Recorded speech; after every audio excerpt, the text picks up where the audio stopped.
just remind everyone that we are recording and we are live on YouTube. And this discussion will be archived on our exhibition webpage, eventually, and on our YouTube. It will stay on YouTube too. So just as a reminder to mute your phones, just have your cell phones, double check those. And there we go. We've got sound. And so after we have a little conversation and these artists talk about their work and their process, we'll open things up to, the gallery up to discussions. If you all have any questions, comments, hyperboles, or haikus that you'd like to share. Okay, we good there, Paul? Yes. All right. Okay, well, hi, and my name is Sean Barnes. I'm the gallery coordinator at the Leo Fuller Gallery here at South Puget Sound Community College in the Kenneth J. Menard Center for the Arts. And this evening we have the pleasure to visit with Olympia artist Mary Lane and Mikaela Shafer. Before I begin,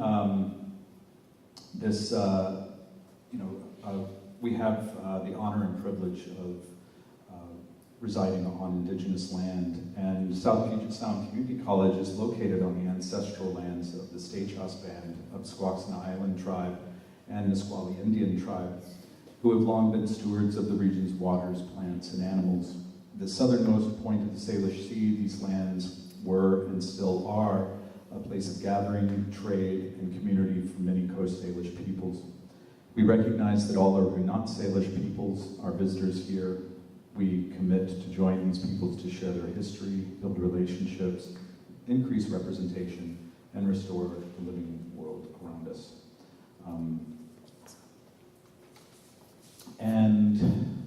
Let's see. And so this, so this is an artist talk as a part of the 2023 Southwest Washington Regional Juried Art Exhibition. This is it's the 16th year of the gallery, and it's like the 15th year of the Southwest Juried Art. I think there was a year that skipped. But this exhibition has been, a concept that's been a part of Leo for a long time, as well as many other art communities. And so tonight we're visiting with two artists that are in this exhibition, Mary Lane and Mikaela Shafer. I'll introduce the artists. Mary Lane is an artist and art historian. Mary Lane's over there on my far left. Is an artist and art historian. She began weaving tapestry in 1976 and in 1982 became a founding member of the Shower Tapestry, did I say that right? Shoyer Tapestry Studio in New York City. Her tapestries have been exhibited internationally and have been collected by both private and corporate art collections. Her teaching experience includes Parsons School of Design, the University of Maine, and the Evergreen State College. Lane's writing on contemporary textiles has been published widely.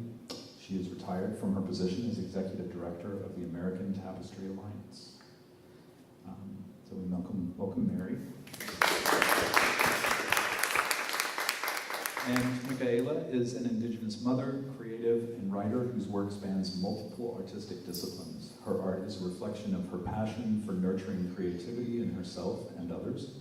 Her commitment to the arts and community building also led to her being named one of Northern Utah's influential women. Drawing inspiration from her diverse artistic background, Mikaela's current artwork is a revisit to her painting roots, to create work that amalgamates all her passions, woven together to depict her life journey. She currently resides in Olympia, Washington, where she is raising her two children. So welcome, Mikaela.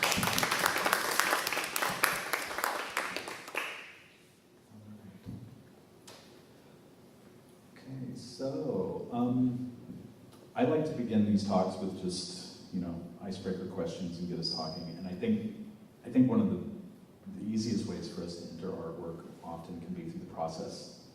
So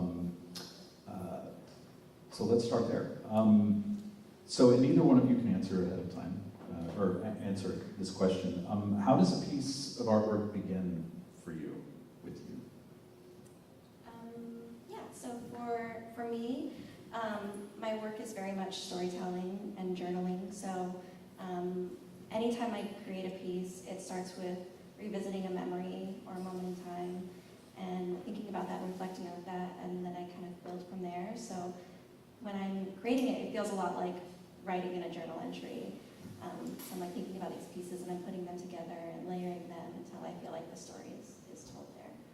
So that's my process. Yeah. My tapestries, a lot of people think you just sit down and start weaving them, but in reality there's a design that's prepared before the weaving begins. So that for me is either drawing or painting or more commonly now collages that I build up in Photoshop.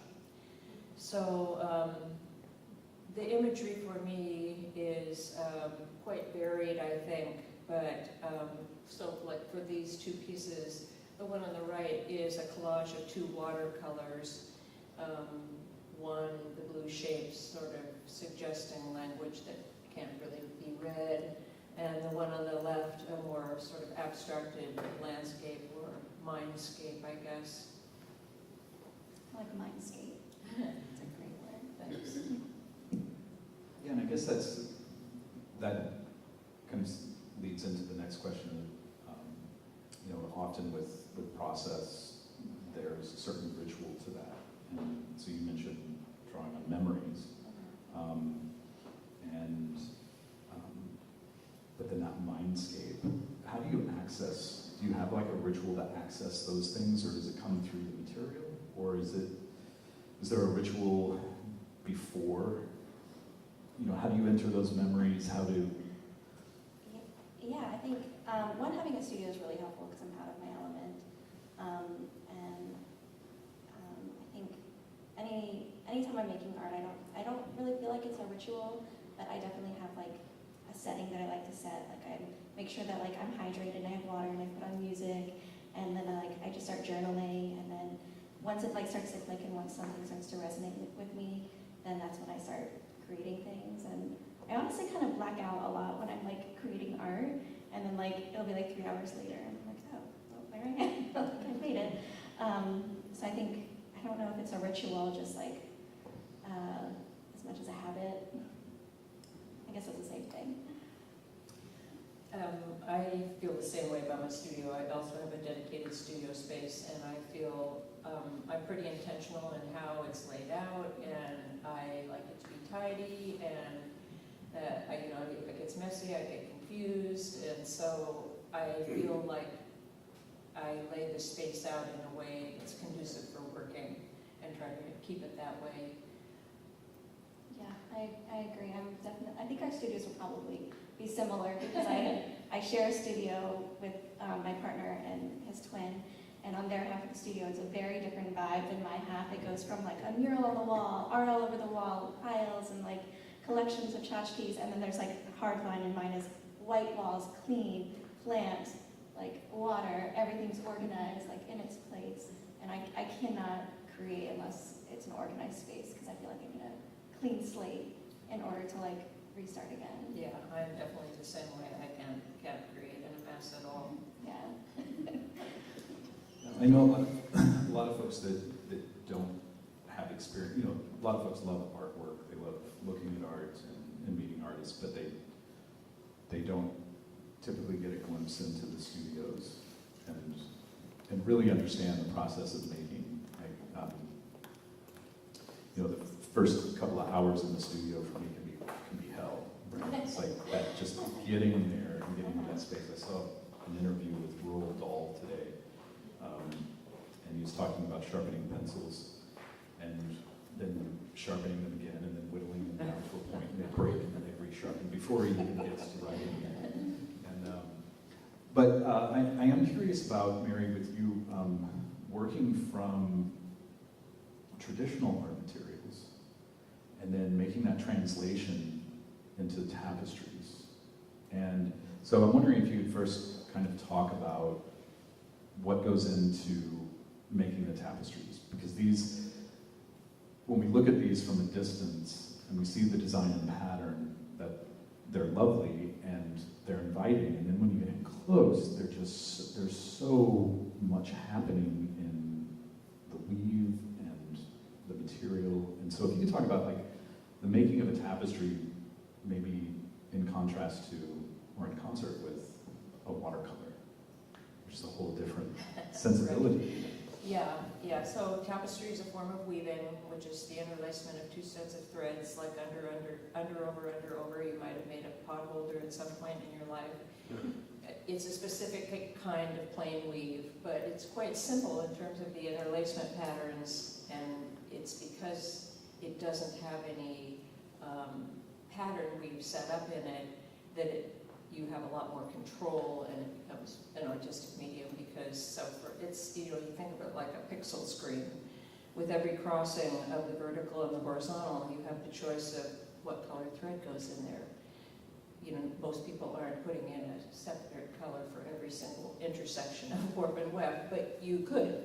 So it is a very structured sort of mechanical process of weaving, but it's also completely artist controlled, as opposed to like your clothes that are referred to as loom controlled because the structure is set up and that's just the way it stays for the rest of the weave-in.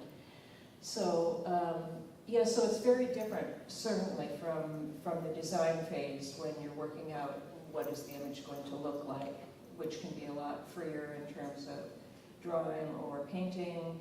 And I'd say for the Photoshop collages, they tend to be more structured and organized, even though I think for me the process of getting there is not. It's quite, can take a lot of different paths and before I finally settle on an image that I want to weave. So yeah, it's very different. And then I do end up having a finished design or a maquette that is the source for the piece that I follow. So I worked in a tapestry weaving workshop in New York City for 6 years, and then I did commission work for about another 3 years after that. And both of those situations, you just can't wing it or go freeform. You've told the client what the piece is going to look like, and that's what it's going to look like. So I had pretty rigorous training in what they call interpreting images into tapestry. And there's lots of different ways to do that. I mean, there's different technical traditions, but I was trained in the French traditions of weaving. So I do, if you saw the maquette for these, it would look a lot like the tapestry, or maybe like what you refer to when you see the tapestry at a distance, and the surface texture flattens out a little bit. But and then when you get up close, you can see the texture of the weaving, and there's different materials. Some are flat, some create a flatter fabric, some create a denser, more bumpy fabric. So are you ever working in Photoshop and coming up with designs, and you're just like, that's, the loom is not going to allow that particular Definitely. design? It happens more in Photoshop than anything because your mind just goes in, it's so easy to go into detail in that kind of working. So a lot of times I have to either like take a detail out of something and blow it up, or simplify or things like that. Yeah, there's always definite reality testing in terms of what can actually be woven.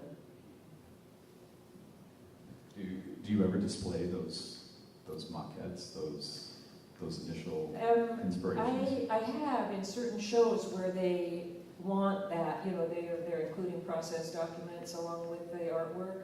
Then I have in those situations. Yeah, I often don't. I mean, the design then, I blow up the design to be the full scale, so that I have that reference of, what the size of each shape is supposed to be. So you'd have a print that as large as these? Yeah, just a black and white Xerox. Yeah. Mm-hmm.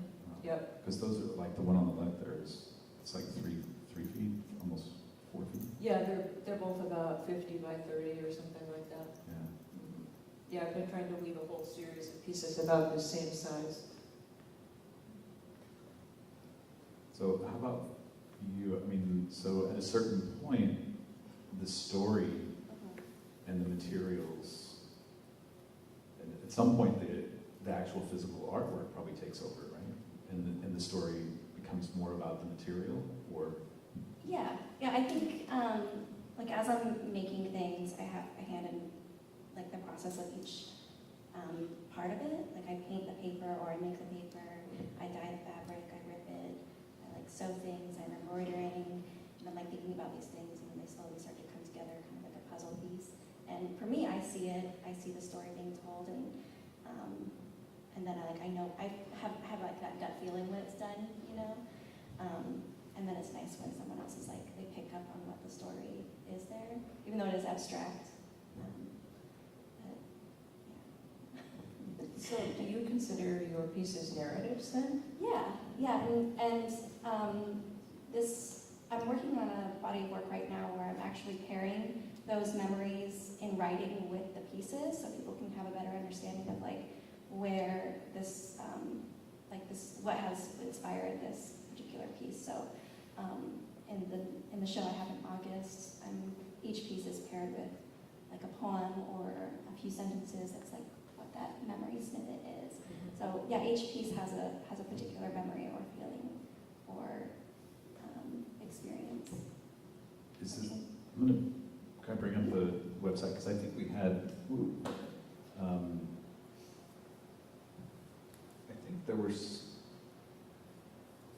is this the work that you're talking about? Yeah, so Down Road 264 is the next show, and each of those pieces is paired with a memory. And it's a large body of work, and this is just a snippet of it.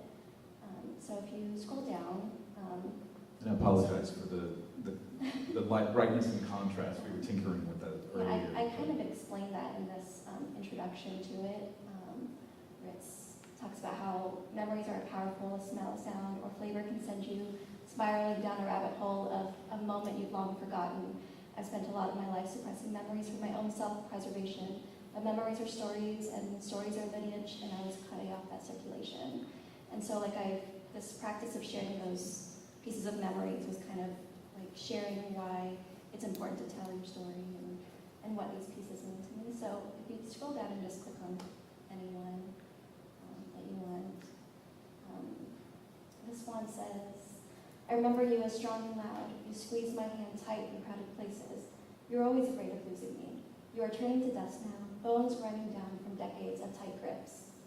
So as I'm thinking of this like particular memory, I put together this piece, and there's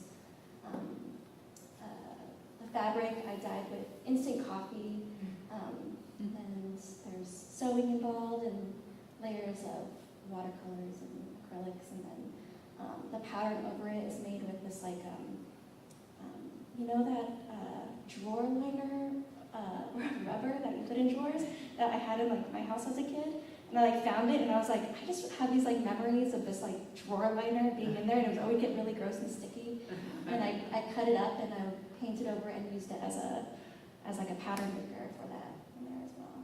So. Yeah, and I guess that was going to be my next choice or question for you, was like your material choices as they relate to these stories, and where those material choices come from, because they're mixed media, and Yeah. so I'm a mixed media artist myself, and as some folks in here might be. And we're not always just grabbing at random. There's some connection that we have. Yeah, I feel like I really like to use unconventional materials, but I'm not just like, when I say, I like tell people, I'm like, I use trash in my art, but it's really intentional. Like I get like emotionally attached to certain materials, or they like remind me of something. Like the rubber drawer liners just reminded me of just being a kid and like having to pull that up, and it was so sticky from like Kool-Aid spilling in it or whatever. And I just like really loved it, and then I found it at the dollar store and I got excited and I bought a bunch of it. And then there's like bubble wrap that comes in like packaging, and like how excited kids get from the bubble wraps there, and they want to be the one to pop it. And so I like gathered that, and I have all different bubble wraps that I use for printing, and chicken wire, and my partner actually works in a box. He's a packaging designer, so he has all these like really interesting textures and papers, and he brought home this like corrugated paper that was like rippled. I'm sure he's probably like in the crowd like, it's called this. But it just reminded me of like in the desert on the res, when the wind blows and there's like just ripples in the sand. And I just really loved that, so I've been using that a lot in my work. And then these materials, I originally had a black dress that was made out of this gauze linen, and I like just really loved this dress, and it didn't fit me anymore, and I was like upset about it, and I was like, I'm gonna rip it up and use it as something, and I ripped it, and it felt so good to rip it, and so I just kept like ripping and using it, and then it just became this like material that I had to have, and so I bought it in bulk and dyed it with different materials. Like my mother always drank instant coffee, so I dyed that with instant coffee, and yeah, so the materials are very much intentional, and I have like piles of what people think are trash, but they're organized and they're very intentional pieces that I've become emotionally attached to. And Mary, also for you, I mean, tapestries and fabric and thread have such a rich history, and James Elkins, art historian James Elkins, talked about the object stares back, and that objects have their own history and bring things to us.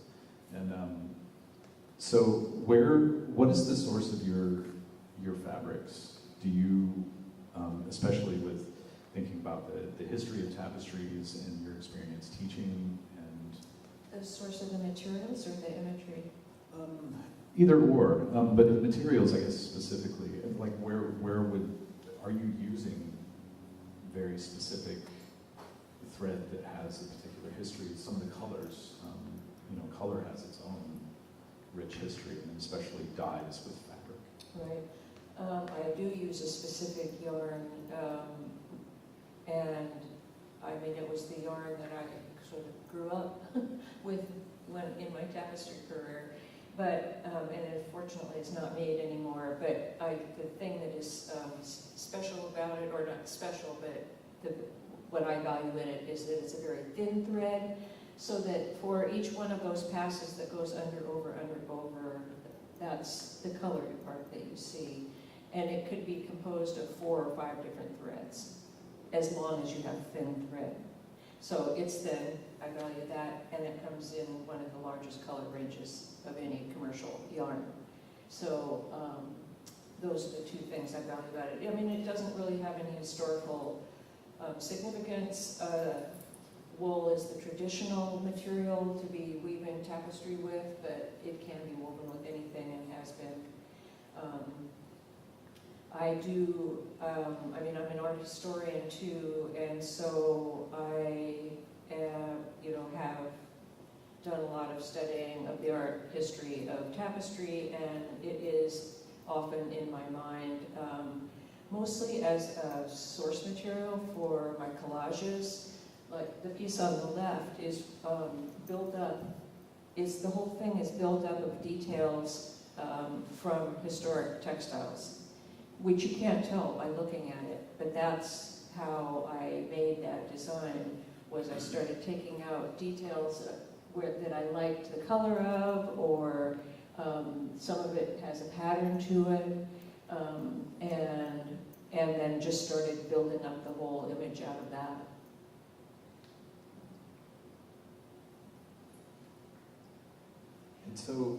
And so do these, like this is a question for both of you, but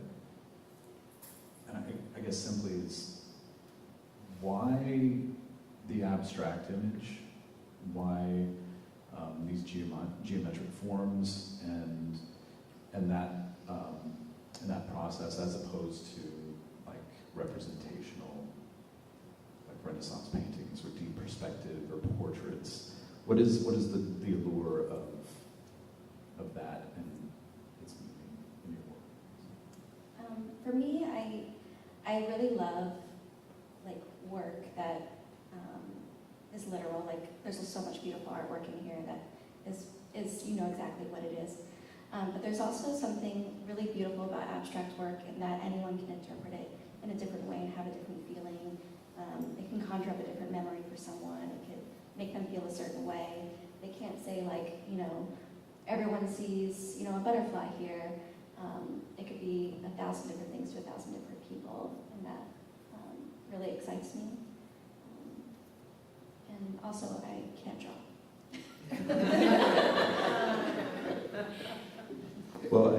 I always say that, essentially there's no difference between abstraction and realism, because it's just the arrangement of the elements on a two-dimensional or three-dimensional space. How about for you? Well, a lot of my earlier work is very representational, and now I think I'm more drawn to abstract. You'd have to go up to the menu, the tapestries menu, and look for like the night. Maybe that one. So many years. Okay. Yeah, so but see, that's the studio work that was all commissioned, and that tends to be more representational work. So yeah, I have done a lot of that, but Whoa. Sorry. Incredible. I think I'm drawn to pattern because it's something that's intrinsic in textiles to begin with.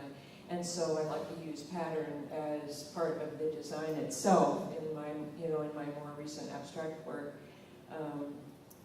And I think for me, abstract work, it gives the viewer a bigger role in determining the content of the work.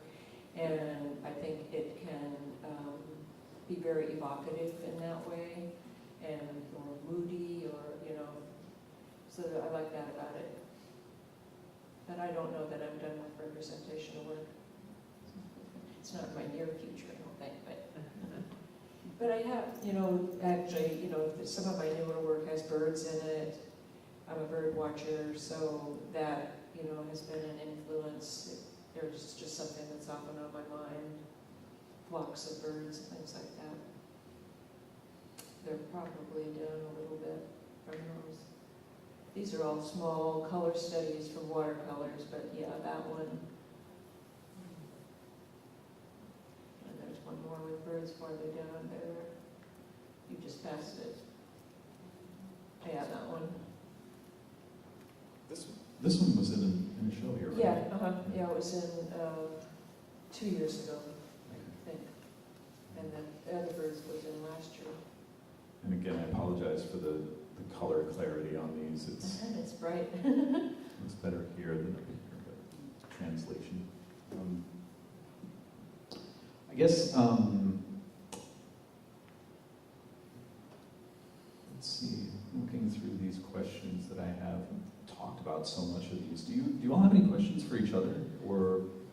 Well, one thing I was going to ask Mikaela is, since we both do collage work, when I first, it is a relatively new thing for me, and when I first started working in collage, I could never figure out when you were done. And I kept asking other people who work in collage, how do you ever know when you're done? And, then I sort of would just decide I was done, or, often in my designs I'll come up with, a dozen variants of it and let them sit, and then go back and decide which one I like best, if any.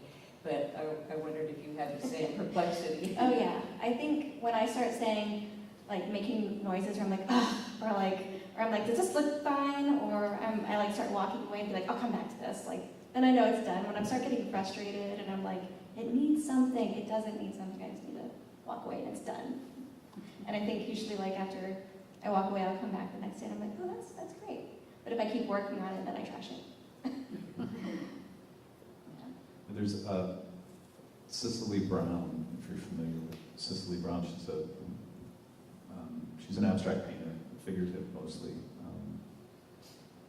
But Cicely talks about that that an image has to be pushed to that point, that breaking point, where it's almost, you have to go there in order to find out what's there. And Helen Frankenthaler, I think, shares the same sentiments that an image, you have to push it to almost to the point of failure.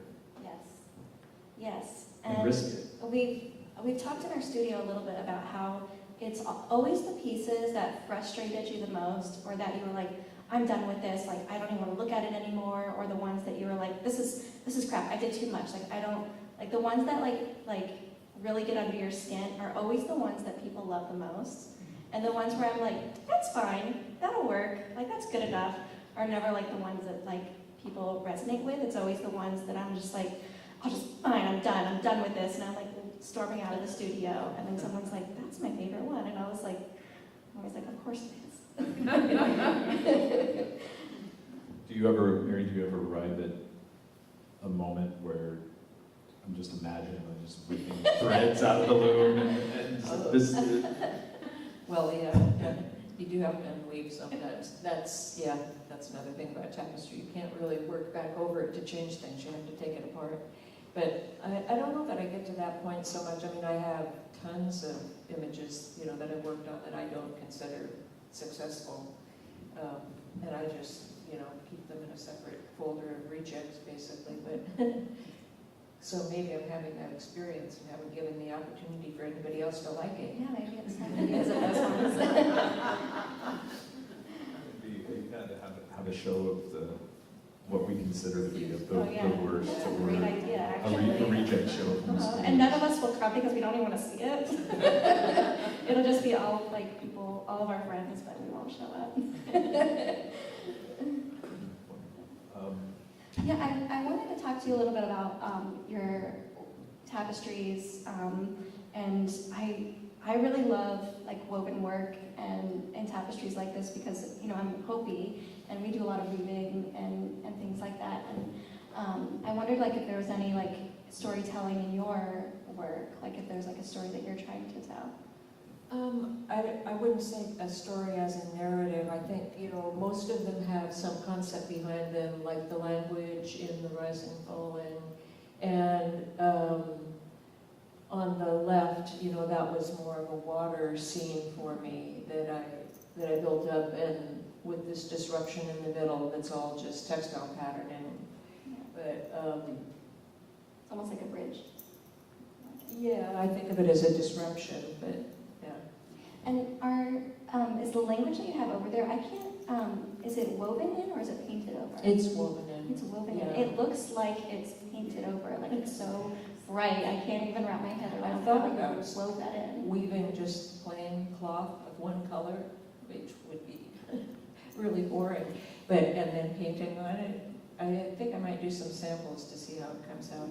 But the language forms were originally a watercolor, so that's when I weave it, it looks like a watercolor. That's mind-blowing. Do you ever try? Is there ever an attempt to replicate the effects of watercolor or Photoshop even? Because and especially with pixelation and having. Yeah, people do that for sure. Yeah, I tend to not do that. It's sort of a controversial issue, because tapestry is always woven from something that existed before, and in certain periods of its history, it was very subordinate to painting. Then there was a backlash which was really the fiber art movement of the 50s, where things were very textural and sculptural, moved off the wall, and lots of different techniques and things. But so, some people feel like it's got to speak its textile language more than it does the language of whatever the medium was that you worked out the design in the first place. That's kind of why I like the Photoshop designing, is because it doesn't have much of an identity in and of itself, other than if you work in that way, you can recognize when other people do. There's certain things about it, but it doesn't have that same sort of medium-specific language like watercolor has, or if you were working in charcoal or something like that, and you went to weave it, you would end up picking up the effects of it. Yeah. But a lot of work is done that way, in which the medium is pretty much, duplicated. Well, in tapestry has, talking about labor and its history and its connection with almost woman's work, right? We had an artist here last fall, Hale Akinji. I don't know if you Is that something that's a part of like your understanding and your approach to the images? That's not really the case with tapestry. I mean, if you look across the world, culturally, there's I think it's probably as often woven by men as it is by women. And you know, the big mural tapestries that you see in museums and all of that, those were all woven by men. And what I think it has to do with is what the value of it is, the monetary value, because those tapestries were very expensive. They were the most expensive art form there was, and they were pretty much used as currency. And so, because they were valuable, men moved them. And in cultures where it's not as valuable, then women tend to be the weavers. But it's not like other you know, women's work weaving or women's work in general. It hasn't been predominantly the domain of women to weave tapestry. In fact, I think it's more commonly that it's men. Wow, but still that its connection to economy having a gender shift, like you were saying. I mean, the shift now is that there's a lot more female, you know, contemporary tapestry weavers are definitely more female than male. And, you know, it doesn't have a big, if it sells, it's expensive, but really not that much of it is sold, so it doesn't have the same currency. All right. Thank you all thank you both for talking with us. And I want to open it up to the gallery now, if any of you have any questions. We have these mics for the speakers, but the recording will pick it up. So if you just use your theater voice from the diaphragm, then if you have any questions for the artists, I'd be happy to answer them. Hi, Mary, a question for you. I was recently at a museum in England, and there was a tapestry that prisoners had made out of the coats of the soldiers, and they pulled the fabric apart and then rewove it. And I was wondering if you ever used anything like that, where you took something else apart and then put it back together in a new way. I have not, but people do. I mean, there's a lot more diverse materials being used now. I mean, I can't think of anything just like that, but a lot of found materials, like Mikaela uses in her work, like a lot of weaving with plastic garbage bags.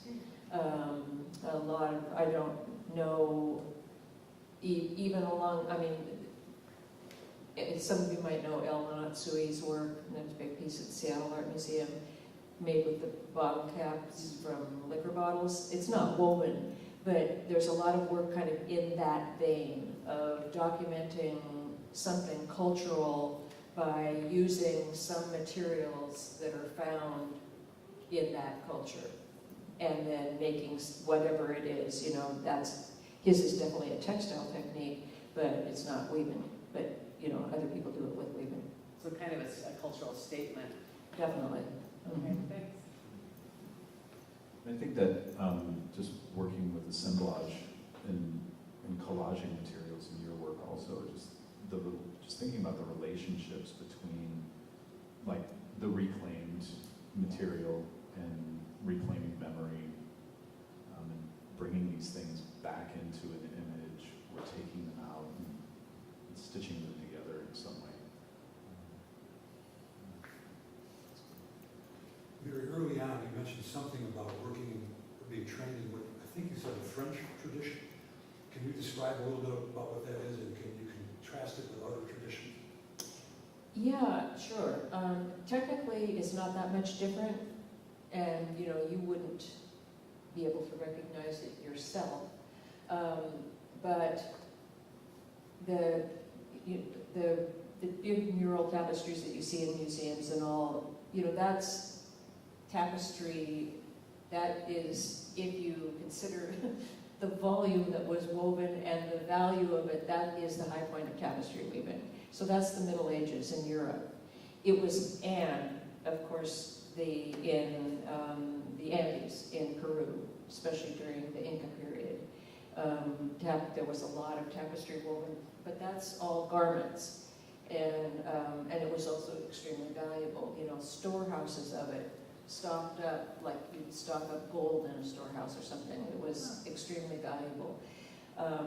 So it goes through a series of patrons, the way art does, and it was supported by the royalty in France and all of the countries in Europe, which weren't didn't have political boundaries at that point. But so a lot of work was done to systematize the practices and to train weavers, and so that's the weaving tradition that I come out of, was those techniques. And there are specific techniques that are associated with that kind of weaving, but that have to do with how you render different, color changes and things like that. But it's nothing, basically all tapestry is just under, over, and putting the colors where they belong. Are you lecturing on tapestry anywhere right now? Other than here at this moment. But do you ever do freelance? I've done a lot of teaching and a lot of speaking, yeah, and a lot of writing. There's a lot of writing on my website. Not so much about the history, but there might be some. A lot of it is more articles on contemporary artists. So so there's two sections. Mm-hmm. Yeah, so those are all published articles that have been published in various magazines or talks given, things like that. So there was a question over. Yeah, go ahead. Mikaela, am I saying that right? Yes. I was wondering, you're young. Yes. Do you remember knowing the first time you knew you were an artist, or how did you develop into an artist? Because I'm just curious how that happens. I was going to make a childhood trauma joke, but I'm not going to. I think I've always been a creative kid. I grew up really, really poor, so you make pretend and you make things in the backyard and use sticks and trees and everything. And then kind of like in middle school years, I really started to paint and create and use it as a way to like process a lot of things that I was going through. And then in high school, I really, really got into it, and I was actually accepted into an arts academy, but my family couldn't afford it, so I didn't go.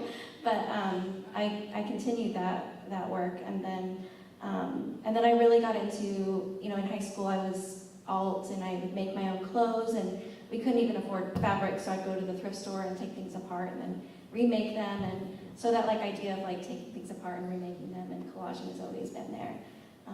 And then I had a child really young, and I made all her clothes, and that was really fun. And then I got really into costume design, and just things kind of like spiraled, and then as an adult, when I had 2 kids, I had to like focus on work.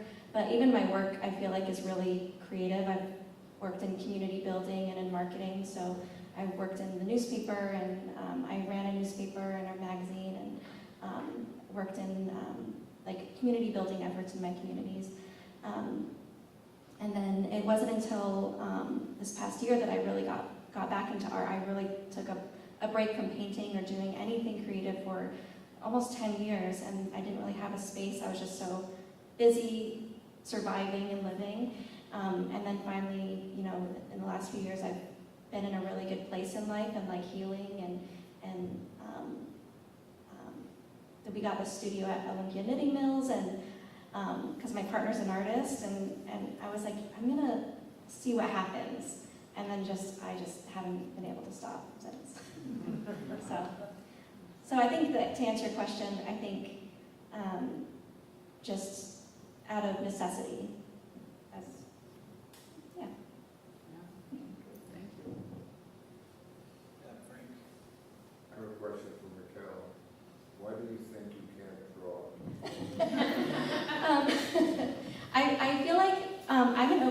better, and so if I'm not really great at it at first, I quit.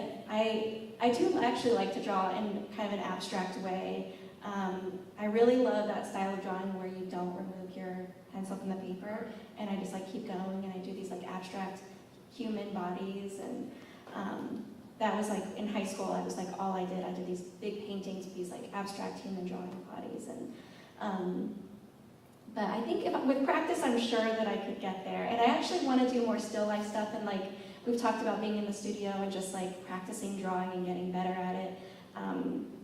But I get very frustrated with drawing things in real life or like still life images because I want them to look how I perceive them, and it's hard. That's hard to do. I have a follow-up. Sure. Years ago, I took a drawing class, and some of the people were accomplished, and they just wanted to take a class, and other people were like me, kind of in the middle. And one guy was terrible. He was terrible, stick figure, awful. But he was the only one who had to learn to draw because he was a shoe designer, and he was using an artist and dictating his designs, and it was so frustrating. Well, he started out being the very worst in the class, and he ended up being a pretty accomplished artist after 6 or 8 weeks. So you're right, it's a matter of Yeah. what you want to focus on. But Yeah, I know that feeling of wanting to be good right at the beginning. And yeah, that even, I think I'm the type of person where when I do something, I do it until the end. And so if I took up drawing, then that would consume me. Then I would have to become a professional drawer. And like, I have to focus on one thing at a time, or I'll be stretched really thin. But yeah, I do want to pick it up. We should have a still life class in our studio. Your work is the still life. Oh. Drawing the found object. That's true. Things like That's true. I have a quick question. I'm going to jump in here, but what is the scale of some of these? Because I've seen your Instagram. You're like standing next to some of your work. Are these much larger than the piece that's over here? These ones are 7.5 by 11. All of these in this series. Inches. Yeah, inches. However, I have 3 that are 4 feet by 7 feet. That will be at the. So those ones were really hard to do, and it actually came from someone. I'm showing it at somewhere next year that has really tall walls, and they were like, "Do you have anything bigger?" Because it's like really small, and I love a challenge. So I was like, "Oh, do I have something bigger?" Sure. And my partner again works in a place that has really large paper, so he brought me home these giant pieces of paper, and I just laid them out, and I was like, let's see what happens. And it was really, really fun process, just being on the floor, like with leather needles, like sewing it by hand, because I use a sewing machine and it didn't fit, so I'm sewing by hand and using wallpaper glue to glue things together, and I, instead of using like the small little pieces of material to pattern, I did this process, the name escapes me now, but I took a bunch of my materials that I love to use and I glued them onto a giant canvas, and I slathered it in paint, and I used that as a giant print to print on these large pieces.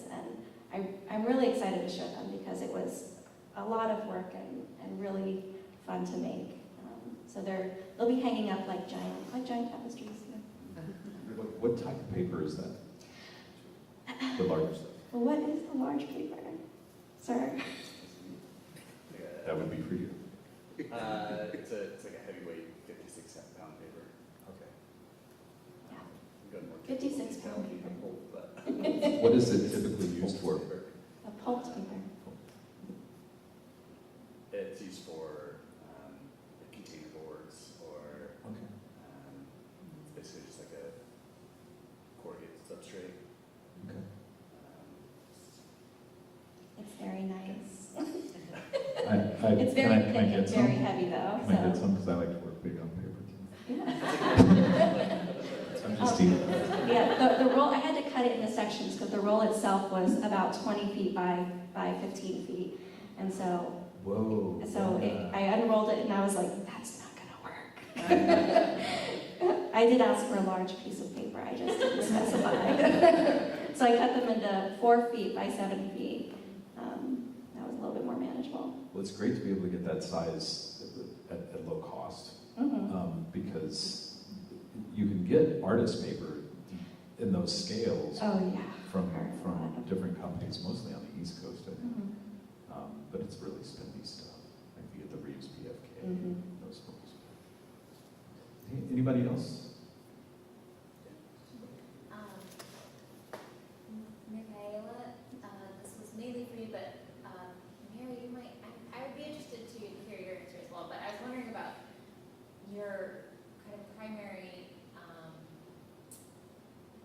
directive of being a storyteller and kind of working from memory, and how much, if at all, the kind of audience's understanding comes into your process, or how you see your own work, and how you decide kind of what needs to be there and what doesn't. And if it doesn't come in, right, if you kind of disregard your audience altogether, then it kind of opens up this other question about telling the story to yourself, which I think is really interesting. But I don't know, I was just wondering, and Mary as well, like how much do you let your audience's understanding of your work inform what you do? I really like being vulnerable. I think that's been a part of like my healing journey, is being open and vulnerable. So I think a lot of the joy and the excitement and satisfaction I get out of creating art is being able to tell that story, and also being able to hear how that resonates with people.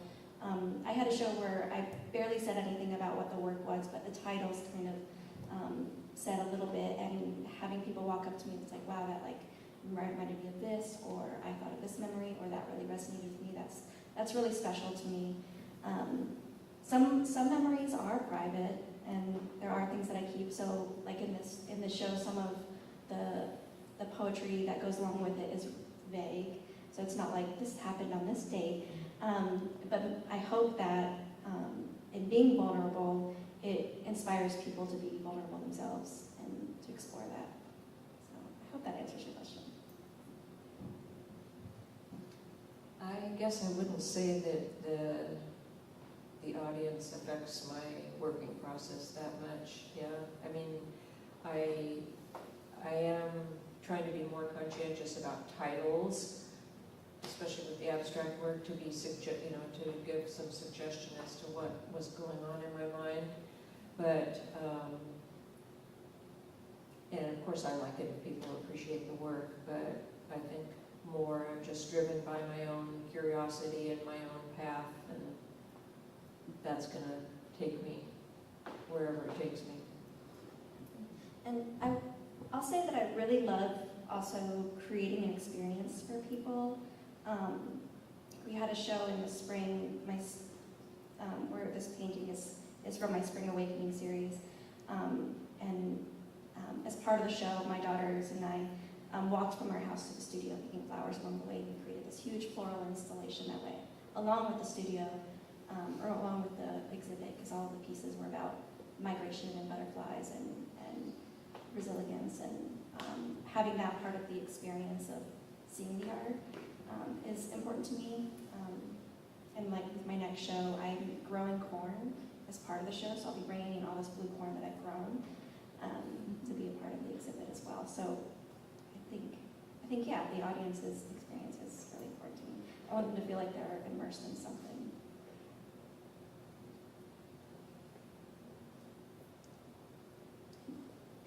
So quiet. Anyone else? All right, great. Well, do you all have anything else you want to talk about, or anything you want to mention? Any special side things that are going on? Something that's coming up soon, maybe? Yeah, just the show that I have at Bar Francis. The opening is August 6th. And I'm making traditional Hopi food that will be served there. And I'm excited about that. Making somebikwi and nakwimi, which is like a hominy stew, and then like Hopi blue corn tamales. And what date is that? It's Oh. August 6th at Bar Francis. from 5 to 7 p.m. I can think about it for a second. What was the location again? Bar Francis, it's downtown on Franklin. Franklin, yes. Franklin, it's connected behind, it's in between Dumpster Values and Old School Pizzeria. It's a really cool cafe, you should go. Yeah, it's a great art venue. There's always shows going up, and who is it that curates that? Mikaela is one of the owners, and she's an incredible local artist and potter. Yeah. Okay. Well, I have some shows, but they're not around here, so if you happen to be going to England or Canada or the East Coast, Did you say Kenya? Canada. Oh, Canada. Where in Canada? Toronto. Toronto. And are those museum exhibitions or a gallery? The Toronto, yeah, they're all, actually, those are all museum exhibitions, not, like the Metropolitan Museum of Art museum exhibitions, but small museums, yeah. Great. That's wonderful. Will you be lecturing also, or? I'm lecturing in California for a symposium, but not at those shows. Well, if there's nothing else, thank you so much for being here. One of the things that I try to do with this exhibition, and it's always difficult, is to decide who's going to come in and give artist talks. And it's a tradition with this exhibition that was inherited. But I think it's really important to do these kinds of conversations. Olympia has a lot of wonderful artists who have wonderful careers and histories, and the places that we can go to hear that and see that, I think that's growing. We have the Armory. There are more little pop-up things happening now more than ever. And so I'm really happy to see you all here tonight. And we've got another talk next week, so we'll do this again. And thank you all for coming out.